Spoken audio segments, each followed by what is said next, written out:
तो स्टूडेंट्स अभी तक हम पढ़ चुके हैं dynamic EMI and static EMI. Next हमें पढ़ना है periodic EMI. So third category is periodic EMI. हमें पता है कि फाइव में 3 वेरिएबल थे, area, magnetic field and theta. तो आपने एरिया चेंज किया, ईएमआई जनरेट हुआ, मैग्नेटिक फील्ड चेंज किया, ईएमआई जनरेट हुआ। अब हम थीटा को चेंज करके देखने का, थीटा के चेंज करने से ईएमआई जनरेट होता है, और अगर होगा तो उसको क्या बोला जाएगा, पीरियोडिक ईएमआई। पॉइंट समझना, पीरियोडिक ईएमआई में एरिया एंड मैग्नेटिक फील्ड दोनों क्या रहता है, कांस्टेंट रहता है। Area and magnetic field both are constant. Clear. इसके बाद हमने क्या किया कि एक मैग्नेटिक पोल ले लिया, नॉर्थ पोल था, साउथ पोल था, बीच में हमने एक कोयल को रख दिया, और कोयल अभी किस तरीके से रखी है, इस तरीके से, मतलब perpendicular to the magnetic field, perpendicular to the magnetic field. जो मैग्नेटिक फील्ड प्रोड्यूस होगा मैग्नेट के थ्रू, उसका डायरेक्शन इधर होगा, generated from north and terminated at south. यहाँ जो हमने कोयल लिया है, इस कोयल की हम नेमिंग कर सकते हैं। नेमिंग आपने कर दी ए बी सी डी, ठीक है, और इसका एक्सिस ये आपने बनाया। So this is known as axis of rotation of this coil. इसको हम कोयल बोल सकते हैं और आर्मेचर भी बोला जा सकता है। पॉइंट समझ में आ गया। यानी ये जो हमने येलो कलर में रिप्रेजेंट किया है, इसको आप कोयल या आर्मेचर बोल सकते हैं। ये एक स्ट्रॉन्ग मैग्नेट के जो 2 पोल्स है, नॉर्थ पोल साउथ पोल, उसके बीच में प्लेस्ड है। किस तरीके से प्लेस्ड है कि जो मैग्नेटिक फील्ड है वो इनिशियल में इस कोयल के प्लेन में है, और एक्सिस ऑफ रोटेशन जो हम कंसीडर कर रहे हैं, एक्सिस ऑफ रोटेशन जो हम कंसीडर कर रहे हैं, जो इसको घुमाएगा, ठीक है, जो इसको घुमा रहा है, तो एक्सिस ऑफ रोटेशन के अबाउट आप इसको ओमेगा से रोटेट कर रहे हैं। अब इसको अगर मैं रोटेट करूं, क्या होगा, देखो, अगर ये पहले ऐसे रखा हुआ है तो मैग्नेटिक फील्ड का डायरेक्शन आई कैप में है, और एरिया वेक्टर इस येलो वाली कोयल का किधर है, बाहर, यानी आपकी तरफ। क्या बोलें, के बोल दें, ठीक है। दोनों के बीच में एंगल कितना बना, 90 डिग्री। अगर मैं इस कोयल को रोटेट करूं तो धीरे धीरे एरिया वेक्टर भी रोटेट होगा। अब बी और ए के बीच में एंगल कितना, 0 डिग्री। अब ये और रोटेट हुआ, रोटेट होके किधर चला गया, इस लोकेशन से इधर चला गया। अब एंगल वापस 90 डिग्री, या इनिशियल के रेस्पेक्ट में देखें कि आपने जो 0 डिग्री कंसीडर किया, उसके रेस्पेक्ट में अगर कंसीडर किया जाए तो 90 गया। पहले था कितना, वापस से देखो, ये बी था, ये ए था, तो एंगल कितना माना, 90 डिग्री। फिर ये जब रोटेट किया तो एंगल बन गया आपका 0 डिग्री, फिर -90 डिग्री इनिशियल कंडीशन के अकॉर्डिंग, क्योंकि हम चल रहे हैं 90 से 0, 0 से -90, इधर ये -180, वापस 0। इस तरीके से एंगल यहाँ पे रोटेट कर रहा है, ठीक है। क्या चेंज हो रहा है, हम इसको ओमेगा से घुमा रहे हैं टाइम के रेस्पेक्ट में। अगर ओमेगा हम कांस्टेंट कंसीडर करें तो फिर थीटा चेंज हो रहा है, यानी एरिया एंड मैग्नेटिक फील्ड तो क्या रहेगा, कांस्टेंट, और थीटा हमें क्या मिलेगा, थीटा विल बी वेरिएबल। और थीटा हम कैसे प्लेस कर सकते हैं, theta is equal to omega by t, sorry, theta is equal to omega into t. Angular displacement is equal to angular velocity multiply by time. यानी omega को लिखा जा सकता है थीटा बाई टी, और थीटा को हम क्या लिख सकते हैं, ओमेगा इंटू टी। तो हमें एक पॉइंट समझ में आया कि अगर हम इस कोयल को रोटेट कर रहे हैं तो बी और ए के बीच का जो एंगल है, जिसको आप किससे रिप्रेजेंट कर रहे हैं, थीटा से, तो theta is angle between A vector and B vector, और वो चेंज हो रहा है विद टाइम। किस तरीके से चेंज हो रहा है, विद टाइम, बिकॉज आप उसको एक ओमेगा से रोटेट कर रहे हैं। अगर हमने ओमेगा कांस्टेंट माना हुआ है तो एक पर्टिकुलर टाइम के बाद 90 बनेगा, पर्टिकुलर टाइम के बाद 0 बनेगा, फिर 90 बनेगा, फिर 0 बनेगा। इस तरीके से कंटिन्यूस प्रोसेस चल रहा है। तो अगर हम कैलकुलेट करना चाहते हैं फ्लक्स, और हम ये कंसीडर करें कि जो कोयल है, इस कोयल के पास नंबर ऑफ टर्न्स कितने हैं, एन क्या रिप्रेजेंट कर रहा है, नंबर ऑफ टर्न। थीटा क्या है, theta is angle between A vector and B vector. Angle between A vector and B vector is theta, और थीटा क्या हो गया, वेरिएबल। Clear point. तो हमें कैलकुलेट करना है मैग्नेटिक फ्लक्स। तो मैग्नेटिक फ्लक्स कैलकुलेट करने के लिए हम यूज करेंगे फाई। तो phi is equal to N B vector dot A vector. क्या ये पॉइंट समझ में आया, एन रिप्रेजेंट करता है नंबर ऑफ टर्न को, और B vector dot A vector हम रिप्रेजेंट करेंगे N B A cos theta. और टाइम के रेस्पेक्ट में बात करें तो थीटा को हम लिख सकते हैं N B A cos omega t, because आपको angular velocity, angular speed omega given है, टाइम गिवन है, तो ये N B A cos omega t में कन्वर्ट हो गया। अब कॉस की मिनिमम वैल्यू कितनी होती है? कॉस की मिनिमम वैल्यू होती है -1, मैक्सिमम वैल्यू कितनी होती है? +1, यानी जो फ्लक्स है वो -1 से +1 के बीच में वेरी करेगा कॉस की टर्म में। अगर हम इसको मल्टीप्लाई करते हैं एन बी ए से, तो आप ये बोल सकते हैं कि जो मैक्सिमम वैल्यू ऑफ फ्लक्स है, क्या है? मैक्सिमम वैल्यू ऑफ फ्लक्स, जिसको आप रिप्रेजेंट कर रहे हैं किससे? फाई नॉट से। So phi naught cos omega t, और फाई नॉट क्या रिप्रेजेंट करेगा? Phi naught represent maximum flux is equal to phi naught, और हम उसका वैल्यू कैलकुलेट कर सकते हैं by using N B A. Point समझ में आया? ठीक है। सेकंड हमें क्या देखना है? सेकंड हमें देखना है कि इंड्यूस्ड ईएमएफ कितना है, induced EMF in the coil और induced EMF in the armature. So induced EMF calculate करने के लिए बिल्कुल बेसिक पैटर्न हम लेते हैं, E is equal to minus d phi by d t, और फाई के प्लेस पर लिखा जा सकता है N B A cos omega t, this equation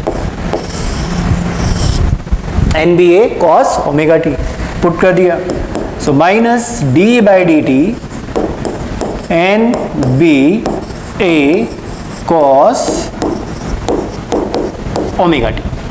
तो N B A constant, omega constant, differentiate करना है विद रिस्पेक्ट टू टाइम, क्या लिखोगे? Minus N B A, differentiation of cos, minus sine, minus sine omega t, और इस argument को वापस differentiate करना होगा, ये आर्ग्यूमेंट है यहाँ पर, तो ये डिफ्रेंशिएट होकर वैल्यू क्या बनेगा? Omega. So minus minus plus, E is equal to N B A omega sine omega t, term बना। और ये जो एम्पलीट्यूड है इसको हम रिप्रेजेंट कर सकते हैं किससे? E नॉट से, और E नॉट क्या रिप्रेजेंट करेगा? Maximum EMF, it will represent maximum EMF generated during periodic EMI. So Emax का value E naught, and value of E naught we can calculate by using NBA omega. तो ये हमारे लिए important है, ध्यान रखना। जो फॉर्मूला हमने यहाँ पे जनरेट किया है ये एक इम्पोर्टेंट फॉर्मूला है, बिकॉज जनरली जो हमें क्वेश्चन मिलता है यहाँ पर इस पीरियोडिक EMI से, वो मिलता है कि मैक्सिमम फ्लक्स वैल्यू कितना है, मैक्सिमम EMF वैल्यू कितना है, phase difference between flux and EMF कितना है। तो फंक्शन हमें दिख रहा है कि फ्लक्स का फंक्शन है कॉस में, EMF का फंक्शन है साइन में, तो दोनों के बीच में फेज डिफरेंस कितने का मिलेगा? π/2, यानी 90 डिग्री का फेज डिफरेंस है। ठीक है, ये पॉइंट हमें समझ में आया, क्लियर? बिल्कुल इक्वेशन वाइज चल रहे हैं, नया हम कुछ भी नहीं पढ़ रहे हैं, केवल इस बात का ध्यान रखना है कि हम थीटा में चेंज कर रहे हो, थीटा को हम लिख सकते हैं omega T in terms of time. Put कर दिया, फाई कैलकुलेट कर लिया, ई कैलकुलेट कर लिया। अगर हम कोयल, यानी जो कोयल आपको दिया, आर्मेचर आपको दिया है, उसके रेजिस्टेंस को कंसीडर करें R, let R is resistance of coil, तो क्या हम इंड्यूस्ड करंट का वैल्यू कैलकुलेट कर सकते हैं? तो induced current is equal to E by R, तो वैल्यू रहेगा N B A omega by R sine omega t. क्या ये पॉइंट हमें समझ में आया? I is equal to E by R N B omega by R sine omega t, clear? So I we can right I naught sine omega t, और I naught क्या represent करेगा? Maximum current, why naught? Because हम बात करें amplitude की, sign का value तो -1 से +1 तक वेरी करेगा, तो -1 रखेंगे तो माइनस आई नॉट आंसर मिलेगा, +1 रखेंगे तो प्लस आई नॉट आंसर मिलेगा, यानी जो करंट का वैल्यू है वो माइनस आई नॉट से प्लस आई नॉट तक जा सकता है। एम्पलीट्यूड की अगर हम बात करें तो एम्पलीट्यूड यानी मैक्सिमम वैल्यू कितना रहेगा? I not, and I not we can calculate by using N B A omega by R, where R is resistance of the coil और आर्मेचर। ये बात समझ में आई? तो यहाँ जो क्वेश्चन हमें मिलता है उसकी 2-3 वैरायटी है। पहली वैरायटी क्या है कि मैक्सिमम फ्लक्स कितना, N B A, maximum EMF कितना, N B A omega, maximum current कितना, N B omega by R. पहला पॉइंट समझ में आया? यानी यहाँ हमें इस बात का ध्यान रखना है कि कुछ पॉइंट्स हैं, वही जनरल पॉइंट्स आपसे बार बार पूछे जाते हैं। फर्स्ट आपसे पूछा गया 5x, so value of 5x is NBA। Second आपसे पूछा गया Emax, so value of Emax is NBA omega. Third हमसे पूछा गया Imax, so Imax is NBA omega divide by R। In point में तो हमें अभी तक कोई दिक्कत नहीं है क्योंकि सिंपल इक्वेशन से कैलकुलेट हुआ है, हमें आंसर मिल गया। सेकंड पूछा जाता है फेज डिफरेंस। क्या पूछते हैं? Phase difference. Phase difference between, ध्यान से सुने, EMF and flux, second current and EMF, and third current and flux. तीनों ही क्वांटिटीज में आपसे पूछा गया कि फेज डिफरेंस कितना है। तो फाई का जो आंसर जनरेट हुआ है वो जनरेट हुआ है आपका कॉस में, NBA cos omega t cos में है, ठीक है। EMF जो आपने इंड्यूस किया है, जनरेट किया है, वो जनरेट किया आपने साइन में, तो साइन और कॉस के बीच में फेज डिफरेंस कितने का है? π/2 का। और जो करंट हमने जनरेट किया है, तो करंट और EMF सेम फेज में होते हैं, current and EMF are in same phase. जो मैं बोलता हूँ वो आप लिख भी लिया करो, अगर कभी यहाँ पे लिखने से रह जाए तो जो बोला जाता है वो आप नोट कर लें ताकि आपको न्यूमेरिकल सॉल्व करते टाइम ध्यान रहे। करंट, इंड्यूस करंट का वैल्यू क्या है? I0 sin omega t. तो हमें यहाँ पर एक पॉइंट समझ में आ रहा है कि जो EMF एंड करंट है वो तो सेम फेज में है क्योंकि दोनों किस में चल रहे हैं? साइन ओमेगा टी में। और जो फ्लक्स है वो 90 डिग्री फेज डिफरेंस के साथ है। इसका मतलब EMF और फ्लक्स के बीच में जो डिफरेंस है, फेज डिफरेंस, वो रहेगा π/2। Current and EMF both are in same phase, phase difference 0, and current and flux phase difference कितना रहेगा? ये π/2 रहेगा। क्लियर? साथ में आप नोट भी कर लें, लिखो induced EMF and induced current are in the same phase, are in the same phase। Clear? लिखा आपने? ठीक है। क्या इनके ग्राफ बनाए जा सकते हैं? क्या इनके ग्राफ बनाए जा सकते हैं? देखो ध्यान से, पहले हम ग्राफ बनाते हैं किसके लिए? फ्लक्स के लिए। किसके लिए ग्राफ बनाते हैं? फ्लक्स के लिए। तीनों ग्राफ हम साथ साथ ही बना लेते हैं ताकि हमें आइडिया रहेगा और पॉइंट भी समझ में आएगा कि किस तरीके से हम इसको नोट कर रहे हैं।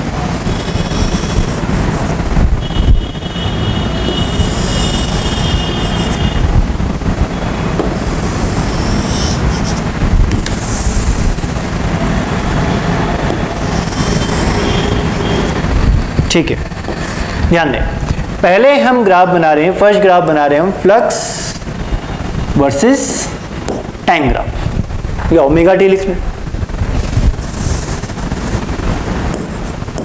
Omega t. तो एक्सिस हमने सब प्लेस पर लिख लिया ओमेगा टी। तो फर्स्ट जो ग्राफ बनेगा वो किसके लिए बनेगा? फ्लक्स के लिए बनेगा। सेकंड जो ग्राफ बनेगा वो EMF के लिए बनेगा, एंड जो थर्ड ग्राफ हम बना रहे हैं वो किसके लिए बना रहे हैं? इंड्यूस्ड करंट के लिए बना रहे हैं। ठीक है, ये पॉइंट हमें समझ में आया?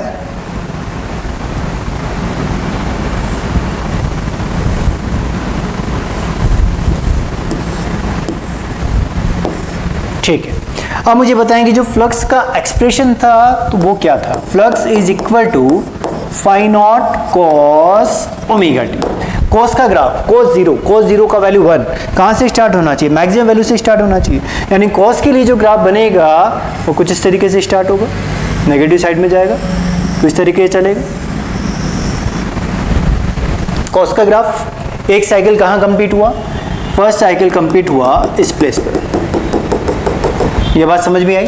ठीक है, एंगल्स की अगर हम बात करें, यहाँ एंगल 0, ये एंगल π/2, cos π/2 0, फिर पाई cos पाई का वैल्यू -1, देन 3π/2 अगेन 0, नेक्स्ट 2π।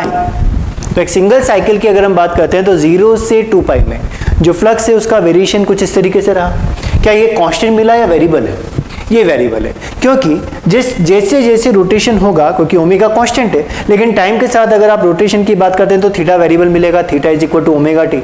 यानी जो एंगल है वो टाइम के साथ वेरिएबल है, ऐसा नहीं कि वो कांस्टेंट है, टाइम के साथ वेरिएबल है, ओमेगा कांस्टेंट है।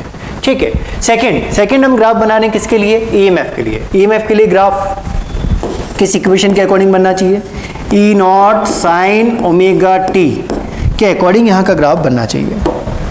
तो ग्राफ बनेगा कैसे? साइन जीरो का वैल्यू 0, ठीक है। फिर क्या होता है, जब ये मैक्सिमम होता है, मैक्सिमम कब मिलेगा? π/2 पर मिलेगा, ठीक। फिर वापस 0 कब मिलेगा? जब ये पाई पर आएगा।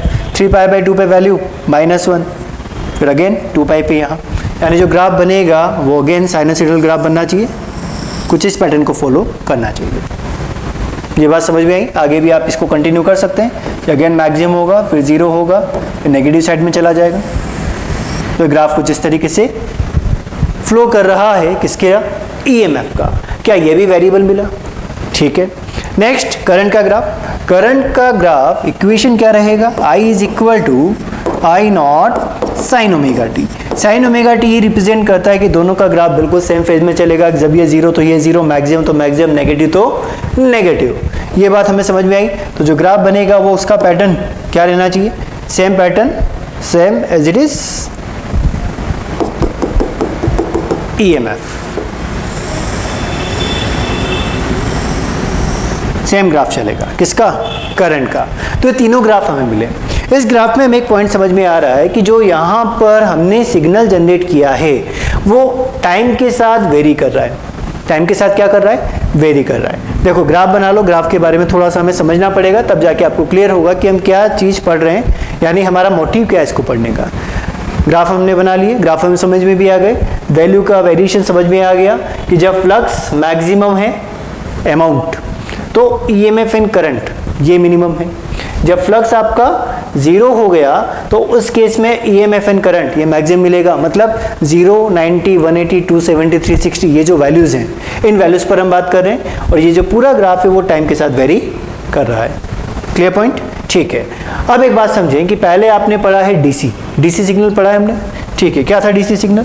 डीसी सिग्नल था कि कांस्टेंट रहता था वैल्यू टाइम के रेस्पेक्ट में। जैसे अगर आपको बोल दिया कि एक बैटरी है 5 वोल्ट की, तो आप अगर को उसका ग्राफ बनाने को बोला गया तो आप ग्राफ कुछ इस तरीके से बनाएंगे कि 5 वोल्ट की बैटरी है तो टाइम के साथ पोटेंशियल में कोई वेरिएशन नहीं आएगा, ठीक है। आपने इसको रेजिस्टेंस के अक्रॉस लगा दिया, मानो 5 ओम का रेजिस्टेंस लिया, तो करंट कितना मिलेगा? करंट हमें मिलेगा 1 एम्पियर। तो करंट का ग्राफ अगर आप बनाते हैं टाइम के साथ तो 1 एम्पियर पे फिक्स हो जाएगा, इसमें भी कोई वेरिएशन नहीं है। यानी टाइम के साथ अगर वैल्यू में चेंज नहीं हो रहा है तो इस टाइप के सिग्नल को हम बोलते हैं डीसी सिग्नल। कौन सा सिग्नल?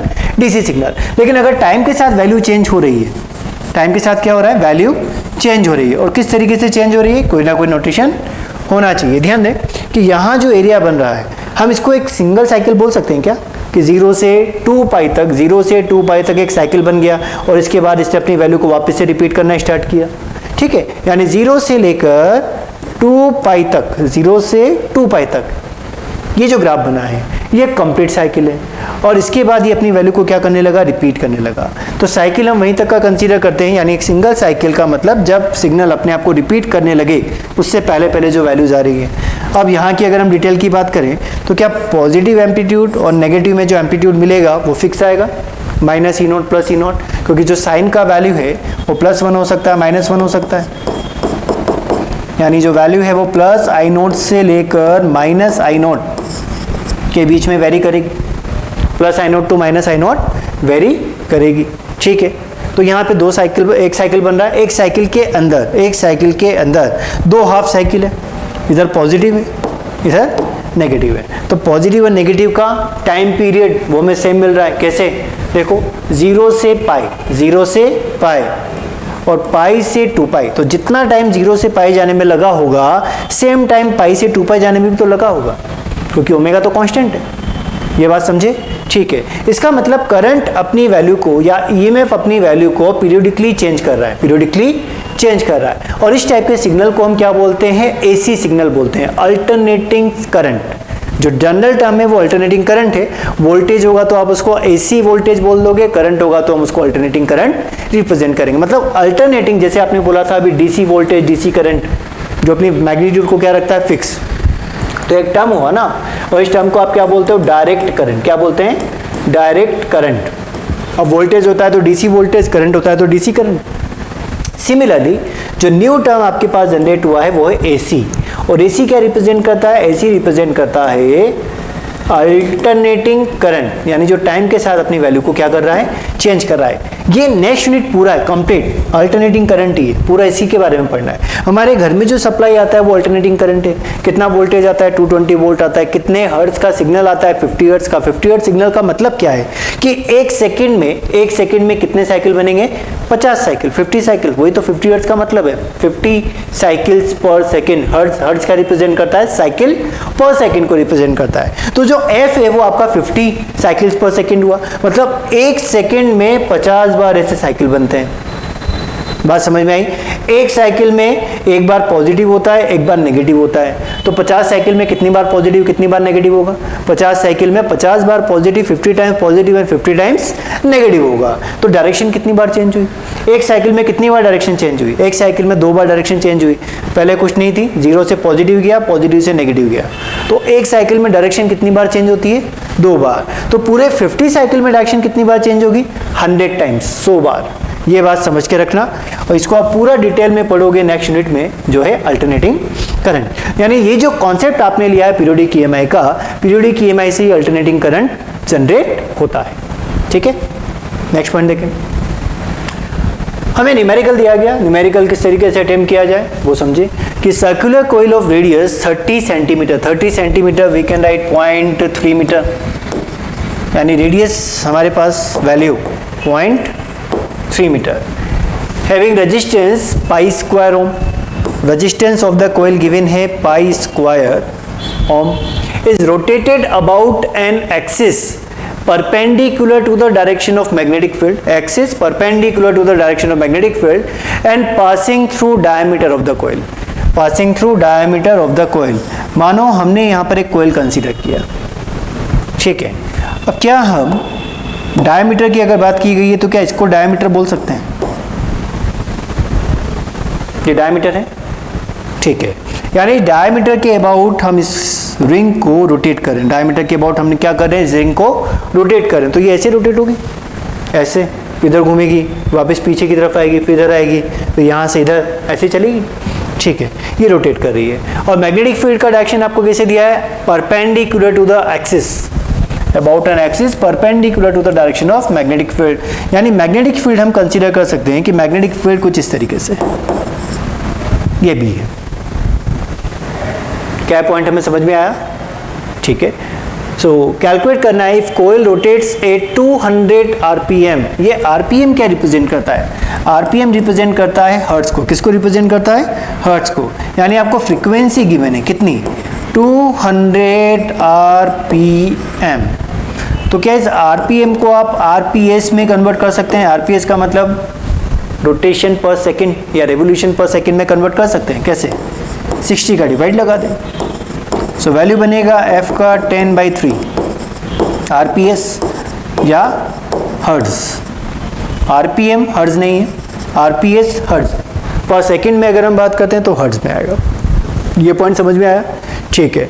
अब आपको बोला गया कि find the amplitude of induced EMF in the coil, amplitude of induced EMF in the coil. ठीक है, तो ये कोइल है, ये वैसे ही कोइल है। पहले हमने लिया था रेक्टेंगुलर कोइल, अब आपको कैसी मिल रही है? Circular coil. ये रोटेट कर रही है, रोटेट कर रही है तो periodic EMI, because theta change हो रहा है, एरिया फिक्स है पाई आर स्क्वायर, बी फिक्स है, लेकिन रोटेशन के कारण थीटा चेंज हुआ। तो क्या ये पीरियोडिक ईएमआई के लिए एग्जाम्पल है? बिल्कुल है। तो इस टाइप के क्वेश्चंस में आप ध्यान रखना, हमें समझ में आना चाहिए कि अगर बी चेंज नहीं हो रहा है, ए चेंज नहीं हो रहा है, लेकिन कोइल रोटेट कर रही है, तो एग्जाम्पल किसका है? पीरियोडिक ईएमआई का। और पीरियोडिक ईएमआई में आपसे पूछा गया एम्पलीट्यूड ऑफ इंड्यूस्ड ईएमएफ, मतलब maximum value of the induced EMF. So maximum value of induced EMF we can calculate by using N V A omega. सभी का वैल्यू यहाँ पर पुट कर दिया जाए। ठीक है, क्या हमें नंबर ऑफ टर्न्स गिवन है? नंबर ऑफ टर्न्स हमें गिवन नहीं है, यानी एन को हम 1 कंसीडर कर लें। बी का value 10⁻² tesla, so B is equal to 10⁻² tesla. Radius given है 0.3 metre, so number of turns 1 into 10⁻²। Area calculate करना है तो पाई आर स्क्वायर, क्लियर। और ओमेगा कितना लिखें? Value of omega 2πf, clear. So induce EMF मिलेगा? बिल्कुल मिलेगा। तो क्या इंड्यूस करंट भी सॉल्व कर सकते हैं? इंड्यूस करंट, अगर ईएमएफ मिल जाएगा तो इंड्यूस्ड करंट सॉल्व करने में क्या कुछ प्रॉब्लम आएगा? नहीं आएगा, because induced current is equal to induced EMF divide by resistance. क्या हमें रेजिस्टेंस ऑफ कोइल गिवन है? बिल्कुल है, पाई स्क्वायर। तो हम इंड्यूस्ड ईएमएफ के साथ साथ इंड्यूस्ड करंट भी कैलकुलेट कर सकते हैं। ठीक है, यहाँ वैल्यू 10/3 हर्ट्ज पुट करें। सो इंड्यूस्ड ईएमएफ 10⁻² पाई, तो 0.3 square into 2 pi and frequency 10/3। Clear? ठीक है। ई नॉट, तो पाई और पाई ये हमने लिख दिया पाई स्क्वायर एक साथ, कोई प्रॉब्लम इसमें नहीं। 0.3 का स्क्वायर, सो 9 × 10⁻²। ठीक, यहाँ पे 10⁻² पहले से है, इंटू 2 × 10 20/3। कोई डाउट इसमें? सभी वैल्यूज हमने देख ली। पाई स्क्वायर आ गया, ठीक है। 9 × 10⁻², 10⁻² 20/3। ठीक, तो पाई स्क्वायर एक साथ रखें, 10⁻1 and -3, so E naught is equal to 9/3, 3 और 3 × 2 6 पाई स्क्वायर इंटू 10⁻−3। ठीक, पाई स्क्वायर का वैल्यू हम न्यूमेरिकल में मान लेते हैं 10, क्योंकि पाई का वैल्यू कितना होता है? 3.14। तो 3.14 इंटू 3.14 ये अप्रोक्सीमेटली हमें 10 मिलता है।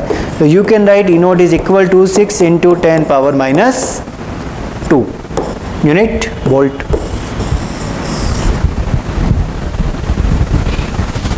क्या ये पॉइंट हमें समझ में आया? कोई दिक्कत इसमें? ठीक है। नेक्स्ट हमें क्या देखना है? Induce current. तो इंड्यूस करंट के लिए रेजिस्टेंस का डिवाइड लगाना होगा, तो हमें इक्वेशन ये वाला ले लेना चाहिए।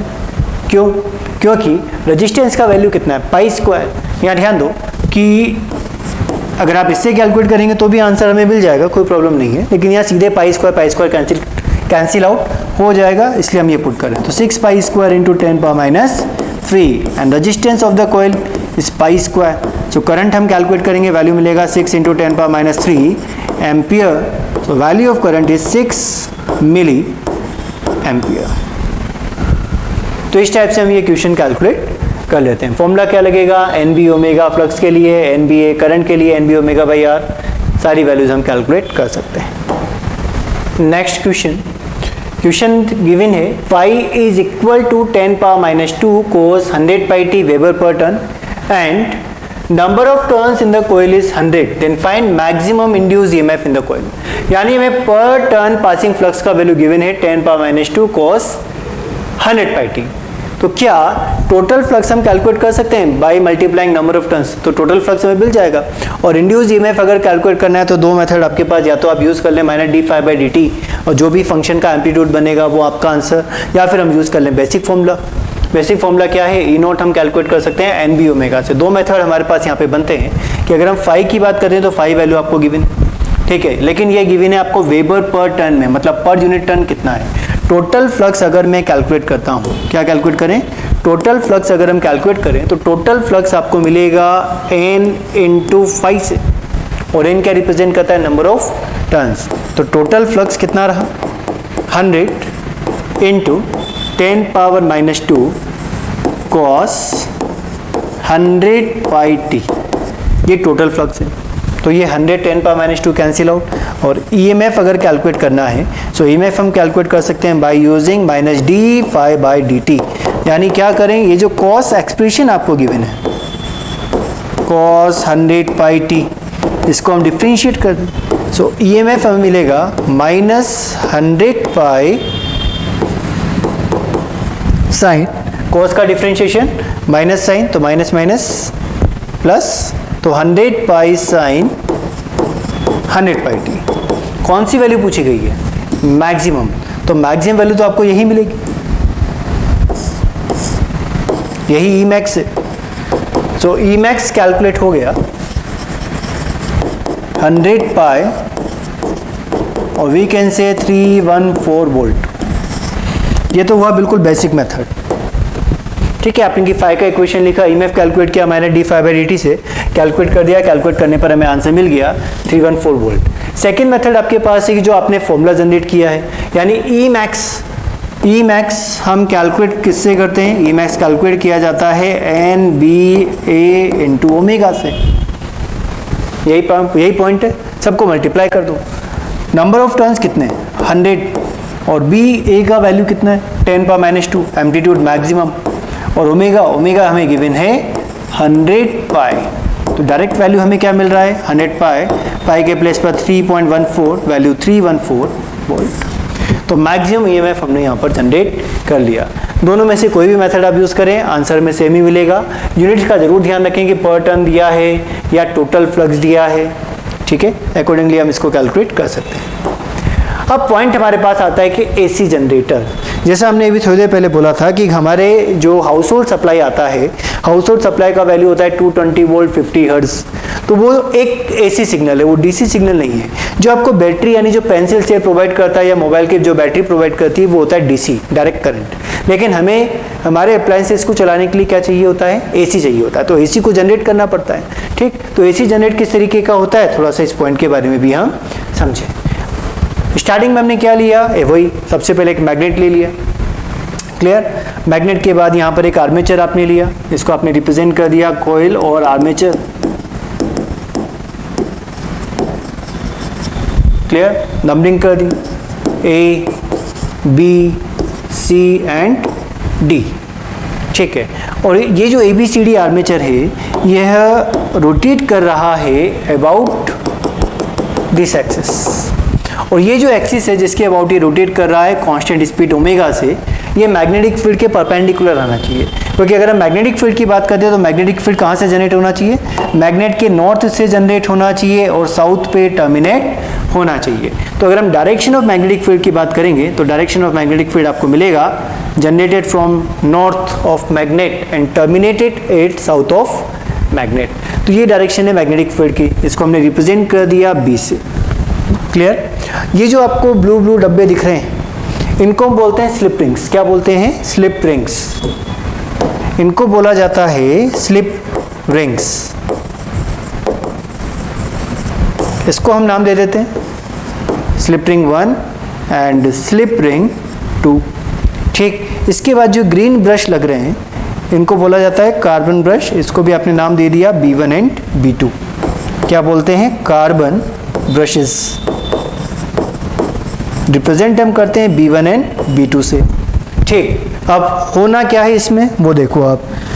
सबसे पहली बात कि जो axis of rotation of coil है वो perpendicular to the direction of magnetic field B होनी चाहिए, यानी जिस एक्सिस के अबाउट आप कॉइल को रोटेट कर रहे हैं वह एक्सिस मैग्नेटिक फील्ड के परपेंडिकुलर होनी चाहिए, पहली बात ये। Second, coil is mechanically rotated by some external means.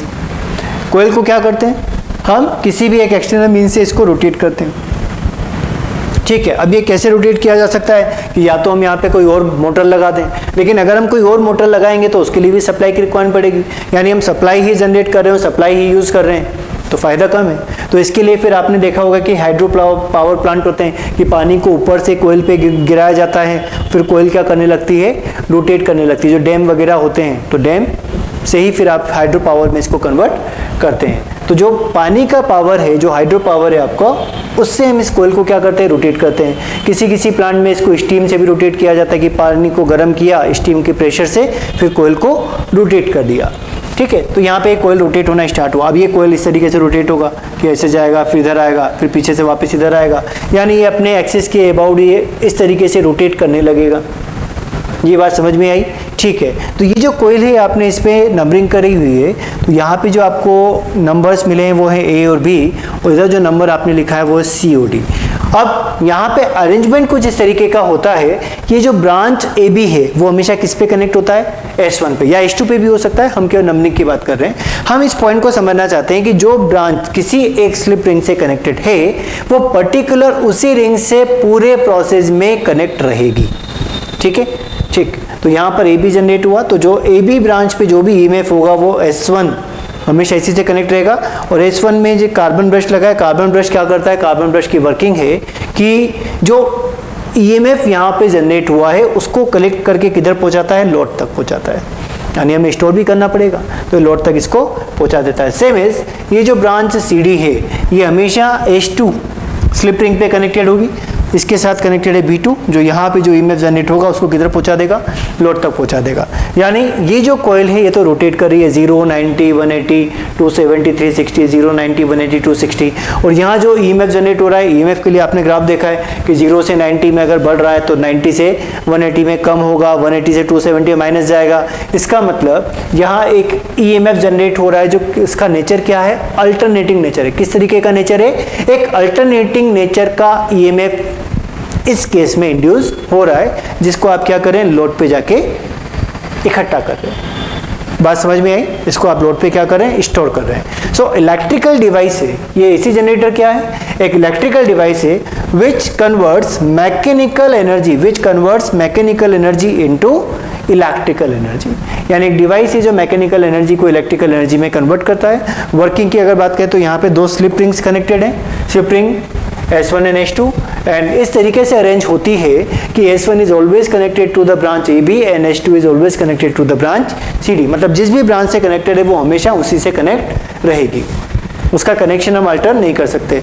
Second point, B1 and B2। So B1 and B2 क्या रिप्रेजेंट करते हैं, कार्बन ब्रश को रिप्रेजेंट करता है, जिसको आपने नाम दिया B1 and B2, and which are used to collect EMF and transfer that to the load. यानी वो EMF को कलेक्ट करने के काम आता है और लोड पे जाके उसको क्या कर देता है, स्टोर कर देता है। ठीक है, अब ये इसका वर्किंग, अब यहाँ पे आपको थोड़ा सा क्लियर हो सकता है। जो मैग्नेटिक फील्ड का डायरेक्शन है वो तो हमने बिल्कुल फिक्स रखा है, यानी मैग्नेटिक फील्ड या नॉर्थ साउथ बना तो हर केस में जो मैग्नेटिक फील्ड का डायरेक्शन है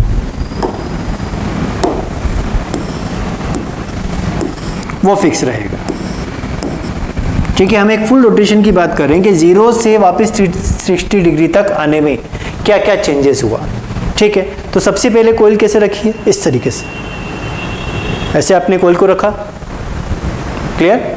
ठीक है, तो कोयल और ये जो आपका मैग्नेटिक फील्ड का डायरेक्शन है, कोयल और मैग्नेटिक फील्ड क्या हमें सेम डायरेक्शन में मिले, बिल्कुल ये हमें सेम डायरेक्शन में मिले। तो ये रिप्रेजेंट कर रहा है B को, यहाँ हम रिप्रेजेंट करेंगे इसको A को। तो B और A वेक्टर के बीच में एंगल कितना बना, 0 डिग्री बना। तो यहाँ थीटा कितना रहा, 0 डिग्री रहा। और हम बात करें ग्राफ किसका बना रहे, इंड्यूस EMF का। इंड्यूस EMF हम कैलकुलेट कैसे करते हैं, E0 साइन ओमेगा t या साइन थीटा या omega t, theta is omega t। बताओ 0 पे वैल्यू क्या रहेगी, 0 आया। अब मैग्नेटिक फील्ड तो कांस्टेंट रहा, इसी डायरेक्शन में रहा, ठीक है, लेकिन हुआ क्या, अब ये कोयल टर्न कर गई, यहाँ आ गई, तो कोयल के टर्न करने से एरिया वेक्टर किधर बनने लगा, अपवर्ड डायरेक्शन में बनने लगा। तो B वेक्टर और A वेक्टर के बीच में अब एंगल कितना आ गया, अब एंगल आ गया 90 डिग्री। तो थीटा का वैल्यू 90 डिग्री, मैक्सिमम साइन 91, तो मैक्सिमम वैल्यू मिलने लगा। ठीक, फिर ये रोटेट करके इधर चला गया। इधर जाने का मतलब है कि अब एरिया वेक्टर इस डायरेक्शन में है और जो B है वो इस डायरेक्शन में है। पर्टिकुलर रोटेट कर रहा है ना, तो रोटेट करेगा तो अब दूसरी साइड भी जाएगा। अब एंगल कितना बना, अब एंगल यहाँ पे बना है 180 डिग्री और साइन 180 डिग्री का वैल्यू 0, तो 0 पे वापस आ गया। ठीक है, अब ये रोटेट किया, सो B तो सेम प्लेस पर है लेकिन एरिया वेक्टर अब डाउनवर्ड डायरेक्शन में आ गया, क्योंकि जो डायरेक्शन आपने इनिशियल में कंसीडर किया है इसी डायरेक्शन को आपको कंसीडर करना है कि पहले एरिया वेक्टर इधर, फिर इधर, इधर, फिर नीचे और 360 डिग्री पे वापस घूम के किधर आ जाएगा, इन डायरेक्शन ऑफ B आ जाएगा। तो अब यहाँ पर अब एंगल कितना बन रहा है, यहाँ एंगल बन रहा है 270 डिग्री, ऐसे हमें देखना है 270 डिग्री का एंगल यहाँ पर बन रहा है। ठीक है, इस एक्सिस के अलोंग। फिर अगेन सेम डायरेक्शन आ गया, तो अगर पूरा एक फुल रोटेशन हो गया, कंप्लीट रोटेशन हो गया, तो थीटा में कितना मिलना चाहिए, 360 डिग्री मिलना चाहिए, और साइन 360 का वैल्यू अगेन 0, तो साइन 0। तो इस तरीके से यहाँ पर एक इंड्यूस EMF जनरेट हुआ, और इंड्यूस EMF अगर जनरेट हो गया तो यहाँ पर इंड्यूस करंट भी हुआ होगा, क्योंकि आर्मेचर का रेजिस्टेंस का हम डिवाइड लगा देंगे तो induce EMF divide by R हमें क्या रिप्रेजेंट कर देगा, करंट रिप्रेजेंट कर देगा।